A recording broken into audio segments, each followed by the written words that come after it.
if the tongs don't keep letting go of it.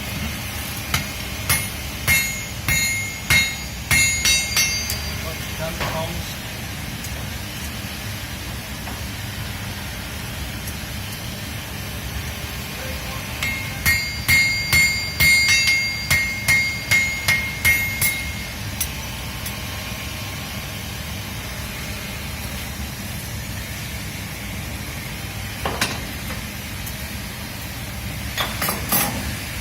I keep trying to focus myself on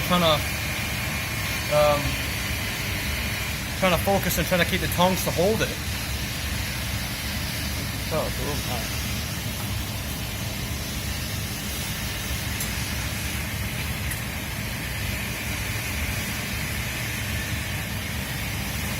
In fact,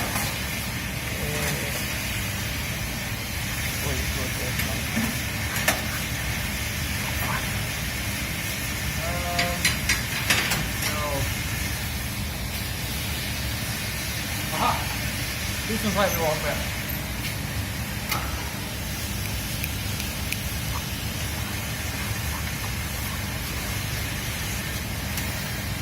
Very unlikely this ones will work better, but I kind of have no other choice. Oh, that hurts my hand. You know. As it slowly slides out.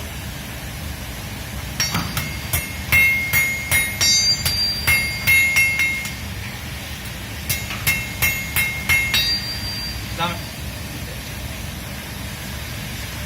Holding the actual seal is actually incredibly difficult with these types of tongs.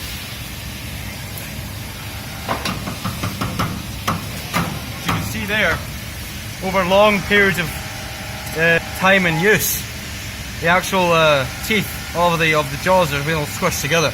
I mean, I don't really know. I'm going to try and fix them, but really most of the tongs are this kind of worn down. But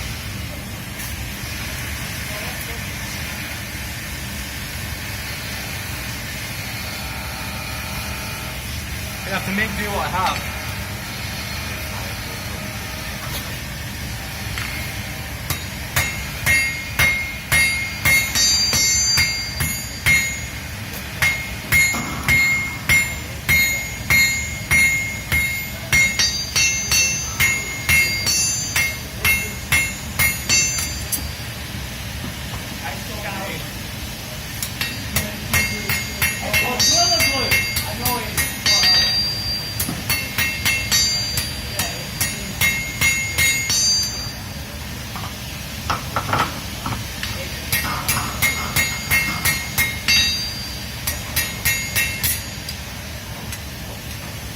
Even though this does seem like random forging, I'm actually forging a fork. And this is kind of a really thick style fork, because all I'm going to do is I'm going to create these two little incisions right in the centre. And then I'm going to draw them over down the horn and make them into little teeth for the fork.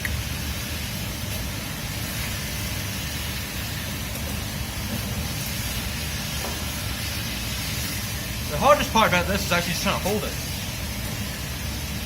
Because usually when you find yourself forging, you forget about the shape that you're actually making. And before you know it, you have a shape that's very difficult to try and hold.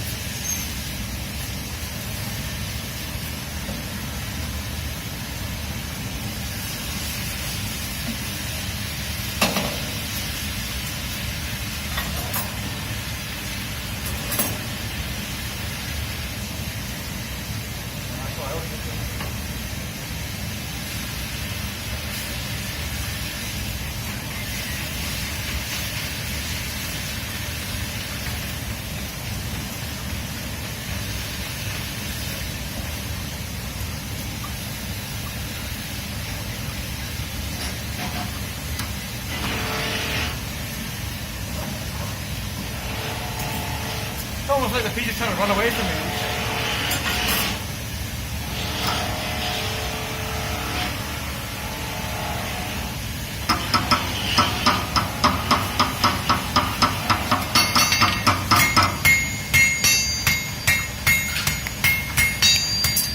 Damn it.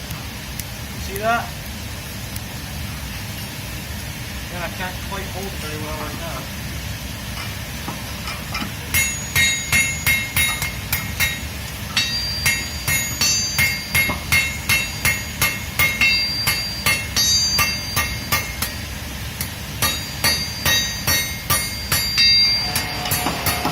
Varnishing trunks now, almost finished this.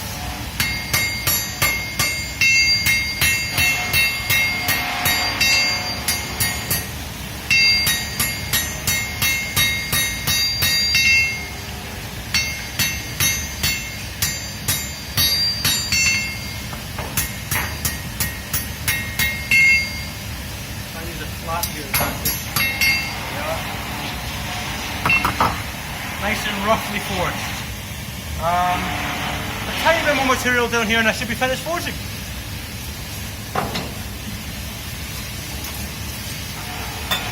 And then it's straight to kind of hacksawing that ridge in there. I can then actually use the anvil spike here and bend around those little two little teeth.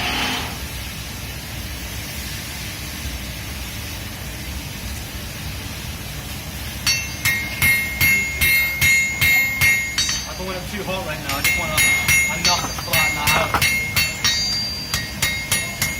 Varnish it up. Roughly take corners off now.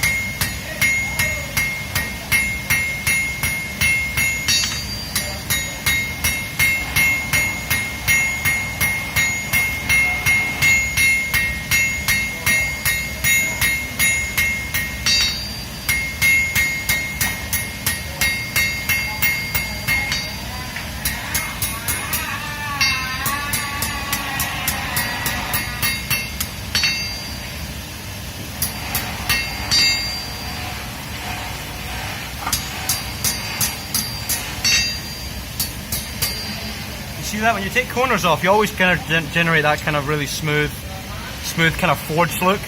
It's not perfect, but sometimes I like when it's kind of got imperfections because it generates quite a nice look. But it's actually been handmade. You can see it's kind of like a North style fork. So yeah, North style fork right there. So it was out of camera there, but yeah, making the incision there. Quite a rough forged look, but I've always said that I've actually liked that design. I could keep working it and keep blanishing out those dents, make it seem like it's like perfect all the way like on either side, but I like the fact that it looks like it's been roughly forged, kind of like in an era where metal was actually kind of scarce, where you just kind of like just hit it out to the right shape you needed it, you didn't have to be perfect. It did a job and that's all it had to do. So, that's me forging it. I'm not going to film the fact that, you know, all I'm going to do is just cut an incision and that's going to be so simple. I'll put the images on my website. It's very, very easy and very, very simple to build. You just draw this down, make it nice and flat, draw down a handle. I mean, there's not really anything else to it apart from obviously refining the tip when you cut into that. But I'm just going to use a hacksaw. I'm not going to do anything else. I'm not going to use any machines. I'm still going to do it by hand, and then bring it to the forge maybe and just refine the edges of those tips, make them a bit sharper, so you can actually stab stuff with it. It's made out of mild steel, so you know it's not the best type of material for a fork. In fact, it's probably the worst. But it's it will still do its job, I suppose. Anyway, not something I would try and use in my own house, but you know. All right. That's all there is to it. Check out the website to see the final product. See ya.